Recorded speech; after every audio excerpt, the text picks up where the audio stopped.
Ravindra Taylor और welcome आपका building with biology में, जिसमें हम प्रीवियस ईयर क्वेश्चन करने वाले हैं बायोलॉजिकल क्लासिफिकेशन के पार्ट 1 में। इससे पहले के हम 25 वीडियो मतलब 1 से लेकर 25 से हम क्वेश्चन सॉल्व कर चुके हैं। ठीक है। Which of the following are unique feature of the living organism. Living organism में कौन सा एक यूनिक फीचर है। सबसे पहले बात करते हैं ग्रोथ एंड रिप्रोडक्शन। तो ग्रोथ एंड रिप्रोडक्शन, देखो रिप्रोडक्शन हर एक जीव में नहीं पाया जाता है। जैसे कि हमारे पास नर अनुवर्ती होते हैं जो कि रिप्रोडक्शन नहीं कर पाते, तो ये आपका यूनिक फीचर में नहीं आता है। ठीक है। और कुछ मधुमक्खी भी होती है जो कि इसे नहीं कर सकती। Reproduction ability are the sensor environment, नहीं ये एक सेंसर इन्वायरमेंट के प्रति नहीं है। आल तो क्वेश्चन हट ही जाता है। दूसरा बच्चा मेटाबॉलिज्म एंड इंटरेस्ट, ये आंसर आपका सही है, क्योंकि मेटाबॉलिज्म जो होता है नॉन लिविंग ऑब्जेक्ट के अंदर मतलब होता तो है, बाकी वो लिविंग में नहीं आता है। ठीक है। Cell division occur in plant and animal. तो सेल डिवीजन, प्लांट में लगातार सेल डिवीजन पाया जाता है, लगातार वे ग्रो करते रहते हैं, लेकिन अपने स्थान पर ही ग्रोथ करते हैं। एनिमल में जो ग्रोथ होती है वो उनके सरफेस एरिया में ना होकर उनके अंदर होती है। ठीक है। तो इनमें होती है कंटिन्यूसली, होती है continuously only up to a certain age. हाँ, एनिमल में एक सर्टेन एज तक होती है, जबकि प्लांट जो है लगातार डिवीजन करता रहता है। ठीक है। आंसर इसका फर्स्ट हो जाएगा। 28वां क्वेश्चन है the unicellular organism with respect to grow and reproduction to following can be true. तो रिप्रोडक्शन यूनिसेलुलर ऑर्गेनिज्म में बताना है।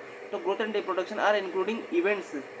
इवेंट्स तो हाँ, इवेंट्स है तो इंक्लूडिंग इवेंट्स तो है। दूसरा था unicellular organism are grow by cell division. हाँ, ये भी सही है, दोनों क्वेश्चन आपके सही है। तो बोथ आर एक्सक्लूसिवली आर, तो दोनों ही करेक्ट है, बोथ 1 और 2 आर करेक्ट। ठीक है। 29 चलते हैं non living object. Non living object में क्या होती है। Grow from A external surface, यानी कि जो ग्रो करते हैं वो बाहरी सरफेस पे करते हैं। हाँ बिल्कुल सही। कलेक्टिंग सब्सटेंस, जैसे पहाड़ जो ग्रो करता है वो अपने बाहर सरफेस पे ग्रो करता है। ठीक है। तो ये वाला आपका सही हो जाता है। दूसरा होता है grow from a internal surface like living, नहीं ये लिविंग अंदर ग्रो नहीं करते, ये बाहर सरफेस पर। Do not grow at all, ये भी गलत हो जाता है। तो क्वेश्चन ओनली 1 आर करेक्ट होता है। ठीक है। अगले चलते हैं तीसरा, the multicellular organism refer to produce the progenic process the feature more or less similar to parents. तो पेरेंट्स से कौन सा व्यक्ति का समान हो सकता है, उसके बच्चों का कौन सा फीचर सेम हो सकता है। तो ग्रोथ सेम नहीं हो सकती। दूसरा चलता है हाँ, रिप्रोडक्टिवेशन जो होता है वो सेम हो सकता है, कॉन्शियसनेस भी सेम नहीं हो सकता, उनकी समझदारी कैसे वो समझते हैं चीज़ों को वो भी समझ नहीं सकते। दूसरी है मेटाबॉलिज्म, नहीं मेटाबॉलिज्म में एक समान नहीं हो सकती। रिप्रोडक्शन जो है एक समान हो सकता है। Which of the following pigment is present in cyanobacteria.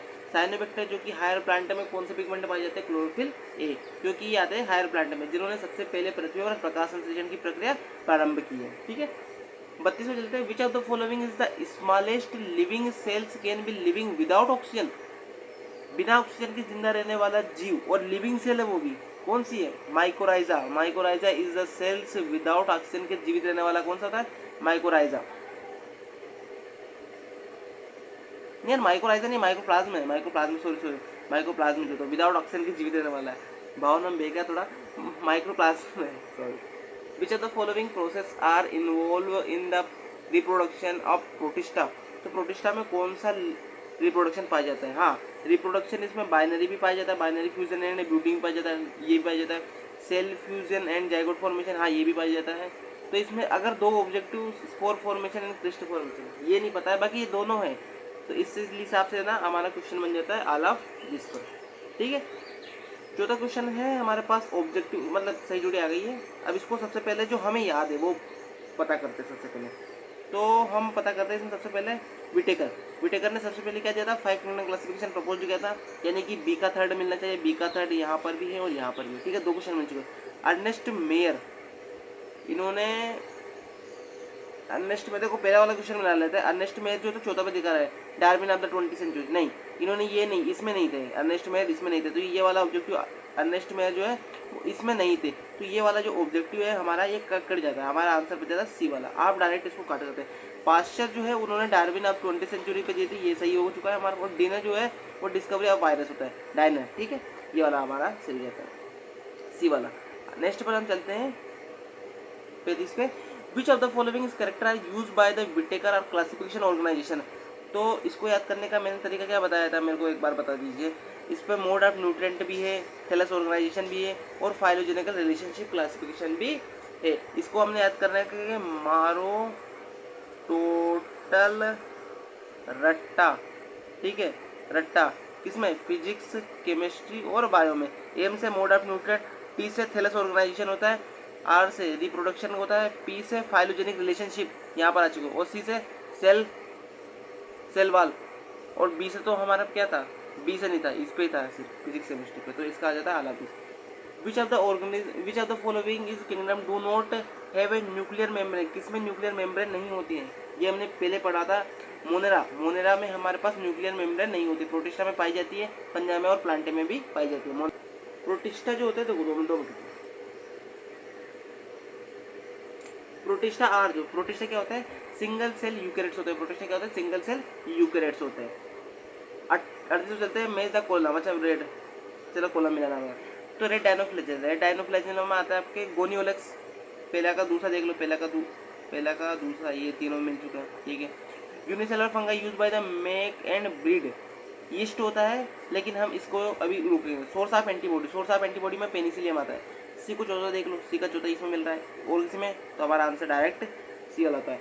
दूसरा होता है ब्रेडेड मोस्ट में होता है आपका राइजोपस, हाँ ये बिल्कुल करेक्ट होता है, ठीक है।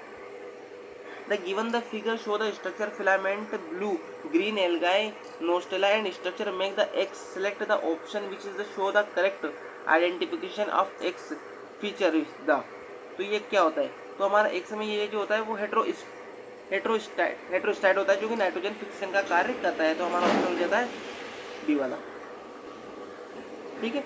अब बात करते हैं हम आगे 40 पे, तो 40 होता है make the following protozoa given the example, अच्छा इसको जोड़ना है, ठीक है। अमीबी प्रोटोजोआ का जो एग्जाम्पल होता है, अमीबा से आपका डायरेक्ट आना चाहिए कि अमीबा से अमीबा, यानी कि पहला का तीसरा है, पहला का तीसरा इसमें मिल चुका है, ठीक है। दूसरा सिलियरी प्रोटोजोआ कौन सा आते हैं बताइए, पैरामीशियम, सिलियरी प्रोटोजोआ कौन सा आता है, पैरामीशियम, ये दोनों कट गए, ये कट गया और ये कट गया। दूसरा था फ्लैजिलल प्रोटोजोआ, फ्लैजिलल में आता है ट्रेपेनोसोमा होता है, ट्रेपेनोसोमा, ठीक है, ये आ गया। दूसरा हमारे पास आंसर मिलाने की जरूरत ही नहीं है, हमारा अगला आंसर द फीचर भी गिवन द फिगर, अच्छा इस पर फिगर दिया गया है, बैक्टीरियोफेज का दिया गया है, इसको हमें ABCD पर बताना है। सबसे पहले ये जो होता है, ये क्या होता है, हेड होता है, सबसे ऊपर वाला क्या होता है, हेड, यहाँ पर लिख देता हूँ मैं हेड। दूसरा यहाँ पर बी क्या होता है, सबसे पहले बात करते हैं हेड, तो ये हमारा आंसर सबसे पहले यही सी वाला मिल जाता है। बी में हमारा पास शीट होती है, सी में कॉलर, और डी में मिलाने की जरूरत नहीं, पहला वाला आंसर सही, पहला वाला मतलब ऑब्जेक्टिव से आपका आंसर मिलेगा।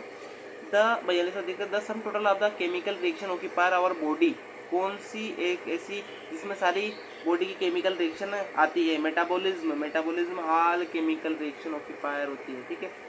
अब चलते हैं हमारा नेक्स्ट 43 पे, choose the correct name of different bacteria given below the according their shape, अच्छा सबसे पहले गोल मतलब कोकाई, ये बी छड़ाकार बेसिलस, सी स्पाइरिलो होता है, और चौथा विब्रिलो होता है, हमारा पहला आंसर ही करेक्ट है, ठीक है।